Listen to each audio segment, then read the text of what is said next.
Monsieur le Président, comment définiriez-vous aujourd'hui les valeurs négro-africaines? Je définirais les valeurs négro-africaines aujourd'hui comme je les ai toujours définies. Je crois que la seule différence, c'est que je vis maintenant les valeurs négro-africaines plus authentiquement que je les vivais du temps de ma jeunesse. Cela peut paraître paradoxal, mais c'est que j'ai beaucoup médité sur ces valeurs.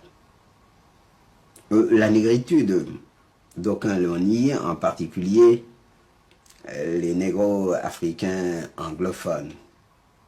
Ils disent qu'il n'y a pas de négritude.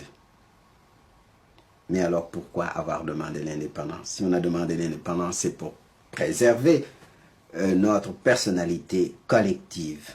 Et cette personnalité collective négro-africaine, c'est exactement la négritude. En d'autres termes, la négritude, c'est l'ensemble des valeurs de civilisation du monde noir. Les Noirs ont une certaine façon de danser, de chanter, de sculpter, de peindre, de rire, de pleurer. C'est tout cela la négritude. Plus précisément, la négritude se caractérise par certaines valeurs. Dans le domaine social et politique, par exemple, par une certaine forme de démocratie qui s'exprime dans la palabre, où tous les membres d'une assemblée doivent donner leur avis, mais où, ayant donné leur avis, ils doivent se ranger à l'avis de la majorité, de telle sorte qu'après la délibération, il y a unanimité. C'est ce qui explique les régimes présidentiels qui existent actuellement en Afrique noire. Par le sens du dialogue aussi, et qui est la compréhension de l'autre. Cette complémentarité qui naît du dialogue, c'est une des valeurs de la négritude. Mais pour nous, la négritude s'exprime essentiellement dans le domaine de l'art. On a parlé de l'art nègre, c'est donc qu'il y a une négritude, c'est donc qu'il y a des valeurs nègres.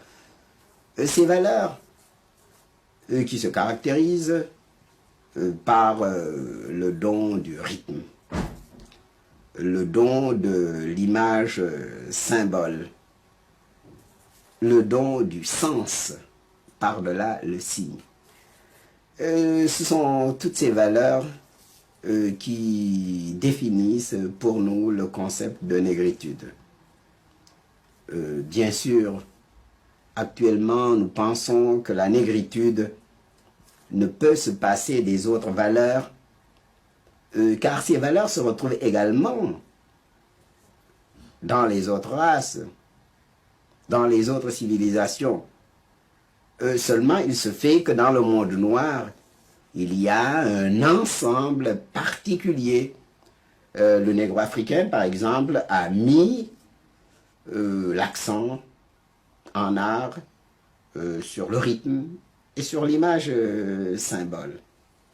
Voilà très brièvement ma conception actuelle de la négritude.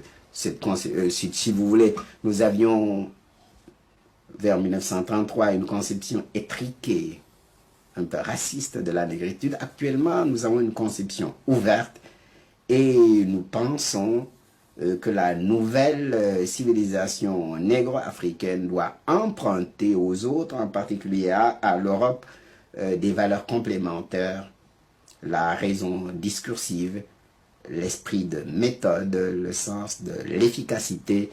C'est ce à quoi nous nous employons dans l'élaboration et dans l'exécution de nos plans de développement économique et social.